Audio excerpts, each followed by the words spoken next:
آپ نگران set up کا ٹنیور بڑھا کے ملک دشمنی کریں گے، ملک کے ساتھ ظلم کریں گے۔ آگے چل کے انہوں نے کیا کہا؟ انہوں نے کہا کہ آپ کے خلاف بھی تو ایک نئی پارٹی بنائی گئی ہے، جیسے بے نظیر کے خلاف پیٹریوٹ گروپ بنایا گیا تھا۔ تو انہوں نے کہا کہ دیکھیں یہ جو پرانی پلے بک پر کھیل رہے ہیں، انہیں بتاؤ کہ زمانہ بدل گیا ہے، یہ ملک بدل گیا ہے۔ آپ اس سے اندازہ کر لیجئے کہ اس وقت سچویشن کیا ہے اور یہ کن چکروں میں ابھی تک مصروف ہیں۔ ان کی کل سے سر توڑ کوشش ہے سائفر کو کسی طریقے سے عمران خان کے خلاف استعمال کریں، لیکن بات نہیں بن رہی، تضادات ابھی بھی ہیں۔ دیکھیں ایک شخص کی سٹیٹمنٹ، یہ کہنا کہ وہ خود سے روپوش ہو گیا، میں اس پر بڑی تفصیل سے بات بھی پہلے بھی کر چکا ہوں، پھر وہ واپس آئے، ایف آئی آر بھی واپس لے لے، پھر وہ ایک پورا مہینہ اپنی فیملی سے الگ رہا ہو۔ یہ کیسا شخص ہے جو اپنے دوست کے پاس رہا اور ایک مہینے اس نے کسی فیملی ممبر سے رابطہ ہی نہ کیا ہو؟ یہ ممکن نہیں ہے۔ حالانکہ سوال یہ ہونا چاہیے کہ ایک مہینہ اعظم خان کہاں تھا؟ اب اس کے بعد اس بیان کی حیثیت کیا ہے وہ میں جہانگیر جدون کے زبانی آپ کو بتا چکا ہوں۔ اب ناظرین کرام آتے ہیں اس طرف کے صدر عارف علوی جو ہیں وہ بھی میدان میں کود پڑے ہیں، اور صدر عارف علوی نے کل قومی اسمبلی کا سیشن بلا لیا ہے۔ اب دیکھنا یہ ہے کہ یہ الوداعی سیشن ہے یا اس کے اندر انتخابات سے متعلق جو چیزیں ہو رہی ہیں، جو ترامیم ہیں، جو الیکشن ایکٹ سے متعلق ہیں، کیا اس پر کل گورنمنٹ کچھ کرنے جا رہی ہے؟ یہ بڑا ایک امپورٹنٹ میٹر ہے، اس کو اس حوالے سے دیکھنا پڑے گا کہ حکومت کی اسٹریٹجی کیا ہوگی۔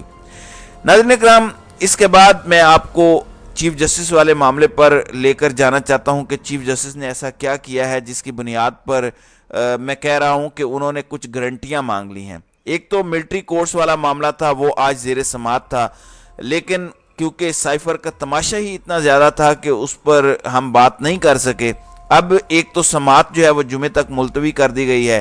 اس دوران ایک اور کام ہوا اور وہ کام یہ تھا، آپ جانتے ہیں کہ کل کیس لگنا تھا، وہ کیس تھا پریکٹس اینڈ پروسیجر بل کا۔ اب اس حوالے سے بتایا گیا ہے کہ وہ نہیں چلے گا، اور اس کی وجہ یہ ہے کہ سپریم کورٹ نے اس حوالے سے کیس سننا ہے جو ملٹری کورٹس والا ہے۔ تو فی الحال پریکٹس اینڈ پروسیجر بل والا کیس سپریم کورٹ نے فی الحال ڈی لسٹ کر دیا ہے، اس کی وجہ یہ ہے۔ لیکن آج انہوں نے کیا اس حوالے سے گارنٹیاں لی ہیں، میں آپ کو بتا دیتا ہوں۔ پہلی بات یہ ہے، انہوں نے کہا کہ کیا ملٹری کورٹس جو سزائیں دیں گی یا جو بھی فیصلہ دے گی، کیا اس کی وجوہات بتائے گی؟ حکومت نے کہا جی ہاں بالکل ٹھیک ہے، آپ کہیں گے تو لکھیں گے۔ اس کا مطلب ہے کہ گورنمنٹ ایک قدم اس سے پیچھے ہٹ گئی ہے، پہلا نمبر۔ دوسرا، کیا ان کو اپیل کا حق ہوگا، جس پر انہوں نے کہا جی بالکل اپیل کا حق ہوگا۔ کل حکومت نے ایک مرتبہ پھر فل کورٹ بنانے کی استدعا کی، چیف جسٹس نے اس کو مسترد کر دیا، اور اٹارنی جنرل نے کہا کہ جو 9 مئی کے واقعات ہیں وہ اچانک نہیں، بہت منظم طریقے سے ہوئے۔ اس کے بعد انہوں نے یہ بھی بتایا کہ دیکھیں اس کے اوپر پاکستان کو تقریباً 1.98 ارب روپے کا نقصان ہوا ہے۔ اب یہ ساری باتیں اپنی جگہ پر ہوتی رہیں اور اس میں بہت زیادہ سوالات اٹھائے گئے، اور سوالات اٹھانے کے بعد جو عدالت نے اس حوالے سے پوچھا ہے اور ان کو 2 دن کا ٹائم دیا ہے، مثال کے طور پر عدالت نے یہ کہا کہ ملٹری کورٹس میں ٹرائل کے بعد مؤثر اپیل کا حق ملے گا یا نہیں۔